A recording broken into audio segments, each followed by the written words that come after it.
ለዛሬ ጥቁር ባህር ክፍል 23ን ይዤላችሁ መጥቻለሁ። አዴል ኢስማን ሂጂና ፍችሽን ጨርሽ ይላታል። እሷም ተደስታ ዳኛውን አዎ መፋታት ፈልጋለሁ ትላለች። ሸሪፍ ግን አልፋታም ሚስቴን ወዳታለሁ ይላል። ኢስማም አዴል ሕፃኑን ታቅፎ ስታየው በጣም ትነካለች። ሕይወታቸውን አብረው ቀጥለው ቢሆን ኖሮ እንዴ ልጃቸውን ታቅፎ ደስተኛ ሕይወት ቢኖሩ ብላ ትመኛለች። በሸሪፍ ላይም በጣም ትናደዳለች። ምክንያቱም ህልሟን ሁሉ ስላፈረሰው። ዳኛውንም የእህቴን ልጅ አፍኖ እንደሚወስደው አስፈራርቶኛል። አዴል ነው ያዳነው፣ እሱ ነፍሰ ገዳይ ነው። ከሱ ጋር ህይወቴን መቀጠል አልፈልግም ትላለች።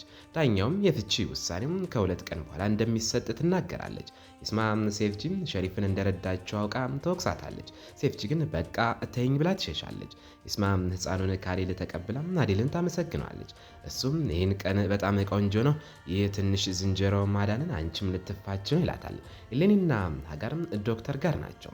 ዶክተሯ ሀጋር ቀድሞ ወልዳ የምታውቅ መሆን አለመሆኑን ስትመረምር በፍጹም ከዚህ በፊት ወልዳ የምታውቅ አይመስልም ትላለች። ዘሪፋና ኦሩክ ውጭ ሆነውም ተጨንቋል። ኢሶ ለኦሩክ ደውሎ አሚናን እንዲያድናት ይነግሯል።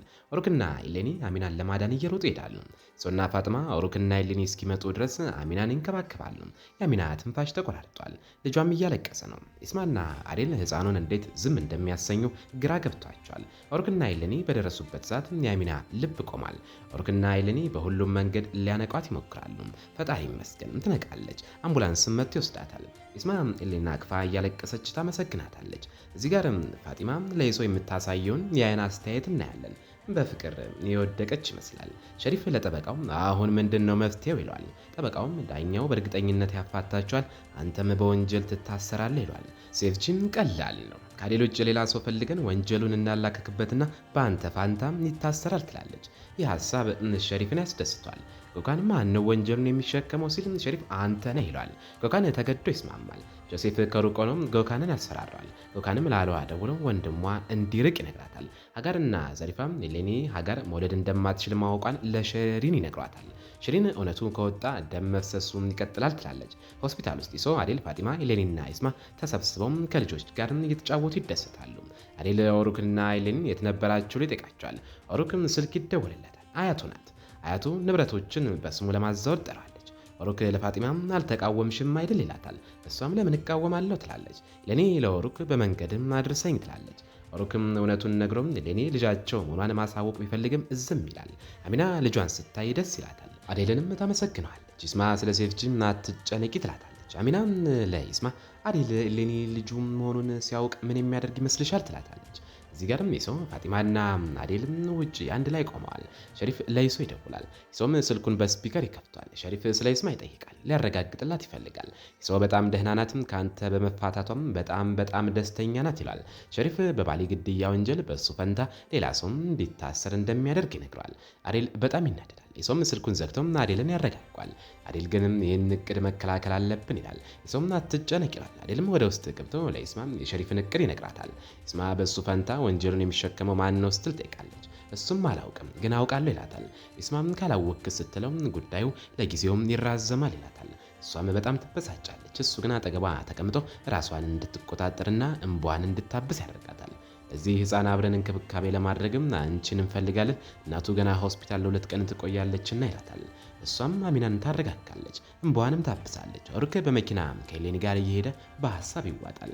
እሷ ምን ነው ለምንድን ነው እንደዚህ የምታይኝ ትለዋለች። እሱም በጣም ወድጄሻለሁ ይላታል። ወዲያውኑም ንግግሩን በመቀየር እንደ ጓደኛ ማለቴ ነው ይላታል። እሷም እንደዛ ከሆነማ ችግር የለውም ትላለች። እሱም የደበቅኩሽ ነገር ቢኖር ወይም በዋሽሽ ምን ታደርጊያለሽ ብሎ ይጠይቃታል። እሷም በፍጹም ይቅር አልልህም ትለዋለች። ከመኪናው ወርደው ሲገቡ ዘሪፋ፣ ሽሪንና ሀጋር ተቀምጠው ያገኛቸዋል። ዘሪፋ እንደ ባህልና ወጉም እጇን ትስምላት ትዘረጋለች። ሌኒ ግንም እጇን ቀጥ አድርጋ ሰላም ትላታለች። ዘሪፋም አሁንም አንቺ ለእነዚህ ህጎች ገና ወጣት ነች ትላታለች። ዘሪፋ ትገረማለች። ኦሩክም ይስቃል። ግን ዘሪፋ በኢሌኒ ንግግር ትደሰታለች። ኦሩክንም ከእሷ ውጭ ሌላ እንድታገባ አልፈቅድልህም፣ ሌላ ሚስት ይዘህ ከመጣ የአንተ ፋንታ ነው ትላለች። ኢሌኒና ኦሩክ ደንግጠው ጓደኛሞች መሆናቸውን ይናገራሉ። እዚህ ጋርም ኢሌኒ ሀጋርን ይዛ ትሄዳለች። ሀጋር ኢሌኒ እናቷ እንዳልሆነች እንዳታውቅባት በጣም ትጨነቃለች። እነሱም ከሄዱ በኋላ ኦሩክም እናቱንና አያቱን ይወቅሳቸዋል።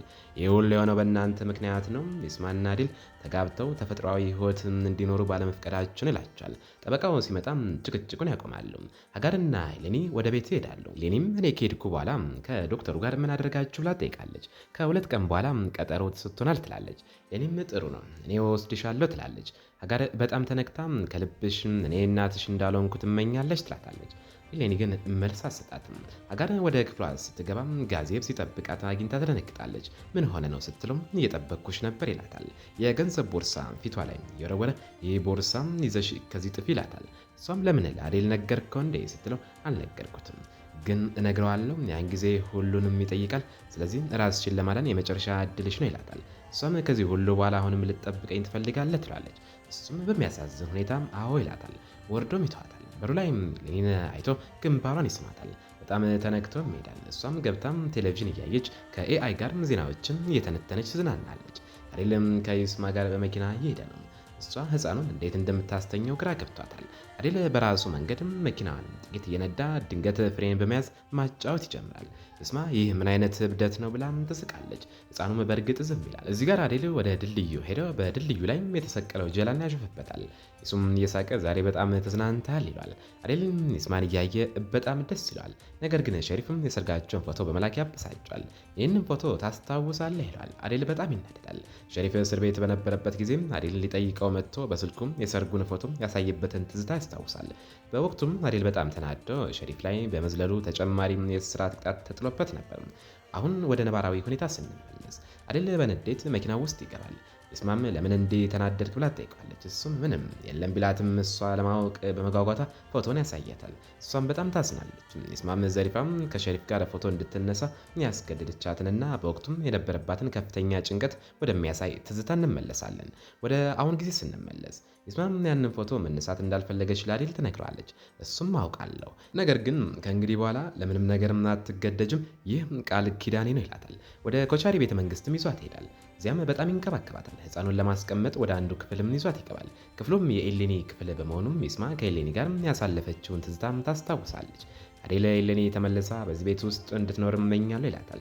እሷም አትጨነቅም ትመለሳለች ትላለች። ህፃኑም ለማስተኛት የምታደርገውን ከፍተኛ እንክብካቤ ሳይ አዴል ይነካል። ይስማም አባት መሆን በጣም ይስማማል ትላለች። ድንገት በኩሽና ውስጥም የነበሩ እርጭቆች ቦታ መቀየሩን ስታይም ታዝናለች። አዴልም ቦታቸውን የቀየርኩት አንቺን ከጭንቅላቴ ለማስወጣት ስሞክር ነበር ይላታል። እሷም ወጣው ታዲያም ስትለው አይ በፍጹም አይሆንም ይላታል። እሷም በጣም ተነክታም እያለቀሰችም እድሏን ትረግማለች። አሏም እያለቀሰች ትመጣለች። ምን እንደሆነች ጠይቋትም ምንም የለም ትላለች። ነገር ግን ጋዜብ ራሱን ለአደጋ እንዳያጋልጥ ልታናግረው ሄዳም እሱ ግን ጠባጭሮም ጥፋቱን በእሷ ላይ የጫነበትን ትዝታም ታስታውሳለች። አሏም በጋዜብ መጥፎ አያያዝ በጣም አዝናለች። እዚህ ጋር ሸሪፍ ወደ ዘሪፋና እናቱ ጋር ይሄዳል። እነሱም ምግብም እየበሉም ያገኛቸዋል። አብሯቸውም ተቀምጠው ምግባቸውን ያበላሸዋል። ዘሪፋ ጎካንን ለብቻው ወስዳ ነገ በሸሪፍ ፋንታ ወንጀሉን የሚሸከመው ማን ነው ብላ ትጠይቀዋለች። እሱም ምን ይላታል። እሷም እየሳቀች ልታምነው አልቻለችም። በኋላ ግን ደንግጣ አንተ እብድ ነህ እንዴ ራስን መስዋዕት ታደርጋለህ ትላለች። እሱም እንደተበደለ ሆኖም ዱንያ ሁሉ እኔ ላይ መስዋዕትነት እየጠየቀ ነው፣ ስለዚህ ምንም አይለወጥም ይላታል። ዘሪፋም አያይ እንዲህ እንዲሆን በፍጹም አልፈቅድም፣ እኔ መፍትሄ እፈልጋለሁ ትላለች። በዚህ መሃል የሰው ምግብ እየሰራ ነው። ፋጢማ ግን እንደ ንግስትም እግር በእግር ላይ አናብራ ተቀምጣለች። በሩ ሲንኳኳም ኦሩክ ሊከፍት ይሄዳል። ዘሪፋ ፋጢማም እንደ ንግስት ተቀምጣም የሰው ምግብ ሲሰራና እቃ ሲያጠብ ስታይም ትደነግጣለች። ዘሪፋም የሰውን እየመታች ምን እያደረግክ ነው? እናንተ ለእኔ ምንም ረድታችሁኝ አታውቁም ትላለች። ፋጢማንም ከዙፋኑ ረጅ ትላታለች። ፋጢማ ግን እባክሽን ጣልቃ አትግቢ ትላለች። ዘሪፋም ያዘችላቸውን ምግብ ትሰጣቸዋለች። የሰውም ንግስቲቱ ዳቦ እንኳን ማሞቅ ስለማትችል በምግቡ በጣም ይደሰታል። ፋጢማም አትብላ ብትለውም ዘሪፋም እያሳደደች በግድ ታጎርሰዋለች። ፋጢማም በንዴት ታብራ መብላት ትጀምራለች። በዘሪፋ ፊትም ለይሶ ታጎርሰዋለች። ከዚያም ወደ ውጭ ወጥተውም ይቀመጣሉ። ዘሪፋም ጎካን በሸሪፍ ፋንታ ራሱን አሳልፈው ሊሰጥ መሆኑን ትነግራቸዋለች። እነሱም ደንግጠው ምን ማድረግ እንዳለባቸው ያስባሉ። ፋጢማን ይዞ ለአዴል ሊነግሩት ይሄዳሉ። ሌኒ ትመጣለች። ኦሩክም እሷን በማየቱ በጣም ደስ ይሏል። እሷ ግን ሁላቸውንም ስታይ ትደነግጣለች። ለፋጢማ መታ እንደነበረ ተናግራ ከኢሶና ፋጢማ ጋር ወደ ኮቻሪ ትሄዳለች። ኢሶ ፋጢማና ሌኒ ሲደርሱም ኢሶም አይዋን ያየዋል። አዮባን ትኩር ብሎ ሲያያቸው ኢሶ ሊጣላ ይሄዳል። ፋጢማም ባሏን ለመከላከል ከአዮባን ጋር ትጣላለች። የአዮባን አባት መጥቶም ልጁን ዝም እንዲልና ወደ ቤት እንዲገባ ያዟል። ረይሱ በጣም ተነክቶ ፋጢማንም ይቅርታ ይጠይቃታል። እሱም በጣም ደክሞኛል፣ ምን እንደማደርገው አላውቅም ይላታል። ኢሌኒም አትዘን፣ ጥፋቱ ያንተ አይደለም ትላለች። ረይሱም ኢሶን መቼ ነው የምትቀጣው ይሏል። ኢሶም ልክ እንደዳነ እቀጣዋለሁ። ረይሱም ኢሶ እንዳይገለው ቢሰጋም ኢሶ ግን አልገለውም ግን ሊማርበት የሚችል ትምህርት ሰጠዋል ብሎ ያረጋግጧል። ፋጢማ በሰዎች ፊት እንዳታፍርም ኢሶም እጇን ለጥቂት ጊዜ ይዛታል። ከዚያም ትቷት ወደ ላይ ይወጣል። እሷም በጣም ብታዝንም በኢሌኒ ፊት ግን አታሳይም። ወደ አዴልና ኢስማ ጋር ይወጣሉ። ኢሌኒም አዴልን ሰርፕራይዝ ለማድረግ ትደበቃለች። ኢስማ ኢሌኒን ስታይ በጣም ደስ ይላታል። አቅፋም ትስማታለች። አዴልን በማየቱ በጣም ደስ ይለዋል። አሏና ጋዜብ ተነክተው ምሽቱን አብረው ያሳልፋሉ። ከዚያም ለመተኛት ይሄዳል። ነገር ግን ጋዜብና አሏ ሳይተኙ እርስ በርሳቸው እየተያዩ ያዝናሉ። ኢሶ ፋጢማ የማትፈልገውን ነገር እንዳትረሳ ወደ አባቷ መቃብር ይዟት ይሄዳል። አዴልም ሲወጡ አይቷቸው ወዴት እንደሚሄዱ ይጠይቃቸዋል። ኢሶም ወደ መቃብር መሆኑን ይነግረዋል። አዴልም ያዝንላቸዋል። የፈለጋችሁትን አድርጉ ብሎም ይሸኛቸዋል። ኢሶ ፋጢማን ወደ አባቷና እናቷ መቃብር ይዟት ይሄዳል። እሷም በጣም ተነክታለች። ኢሶም በአባቷ መቃብር አጠገብ ተቀምጦ ራሱን ያስተዋውቃል። እኔ የገደልከው ሰው ልጅ ነኝ። የገደለ ሰው የወንድም ልጅ ነኝ። የገደለ ሰው ደግሞ ልጅን እንዲገላት አዞኝ ነበረም። እኔ ግን አልገደልኳትም፣ አገባኋት ይለዋል።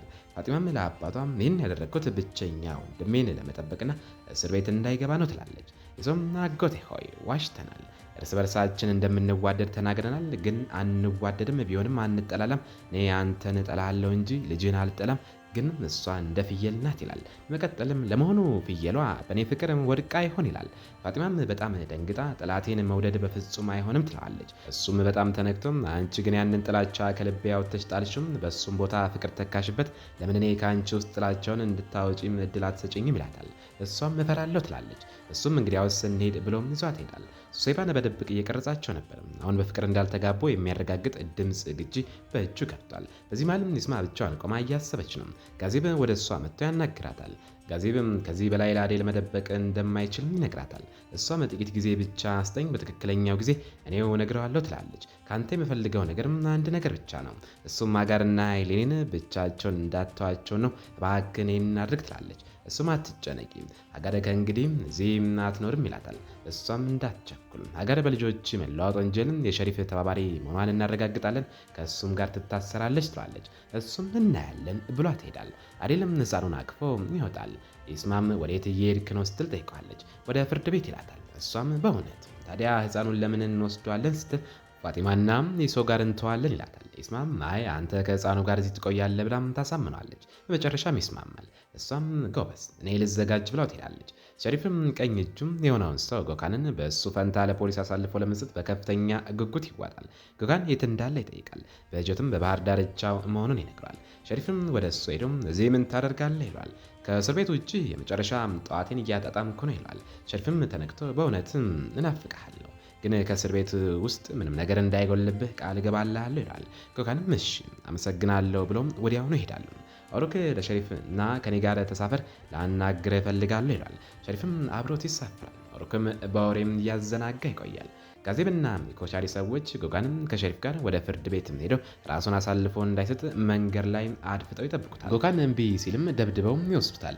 ፍርድ ቤት ውስጥ ሸሪፍም ባሊን መግደሉን ይክዳል። ይስማ ግን በገዛ አይኗ በበድሪያ ቤት ውስጥ ሲገላት ማየቷን ትመሰክራለች።